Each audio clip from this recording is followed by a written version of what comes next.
طريقة سهلة جدا جدا. يلا بينا نسمي الله ونصلي على الرسول وندخل على المقادير بتاعتنا. بس يا ريت فضلا وليس امرا، لو اول مرة تشوفوا قناتي يا ريت تشتركوا في القناة وتفعلوا الجرس عشان يوصلكم مني كل جديد. ولو عجبكم الفيديو ما تبخلوش عليا بالضغط على زر الاعجاب. يلا نسمي الله ونصلي على الرسول وندخل على المقادير بتاعتنا. معايا كيلو من الدقيق، ومعايا معلقة سكر، معلقة ملح، ومعايا كيس خميرة. بص مكوناتنا بسيطة جدا. ومعايا كمان مية انا مدفياها، تكون دافية بس لا سخنة ولا ساقعة، طبعا عشان في الشتاء وتكون المية دافية عشان تساعد العجينة في الخمر على طول. هنضيف بقى معلقة السكر ومعلقة الملح، وهنضيف الخميرة، وهنقلب بقى الدقيق بتاعنا. بصوا المكونات سهلة وبسيطة جدا. هنقلب بقى الدقيق بتاعنا كويس.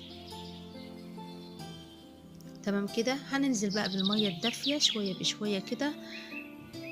متحاوليش بقى تدلقي المية كلها مرة واحدة كده عشان العجينة ما تخنكيش وممكن تبقى طرية